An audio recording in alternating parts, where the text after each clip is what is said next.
Welcome to the Learning Pines YouTube. We hope this video helps. You start by collecting the legal evidence Apple requires. Obtain the original proof of purchase and confirm the iPhone X serial or IMEI. Once done, contact the prior owner if possible and ask them to remove the device from their iCloud account under Find My iPhone.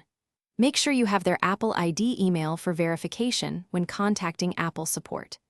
This first step avoids unauthorized methods and sets up a straightforward, legitimate path for activation lock removal. Next, escalate to Apple support directly. Explain that you are the rightful owner or have legal purchase proof and request removal of activation lock. Apple will guide you through submitting documentation and may open a support case. Follow their instructions exactly. Once you've uploaded receipts and identification, keep the case number and check email for updates. Make sure to ask for estimated timelines and any additional verification they may need so the process does not stall, and you can prepare the device for the final step.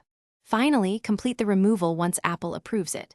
Sign out of iCloud or perform an erase and restore via Settings or Finder/iTunes while connected. If the prior owner helped remotely, confirm they removed the device from iCloud. If paperwork was submitted at a store, bring the case number and original documents in person.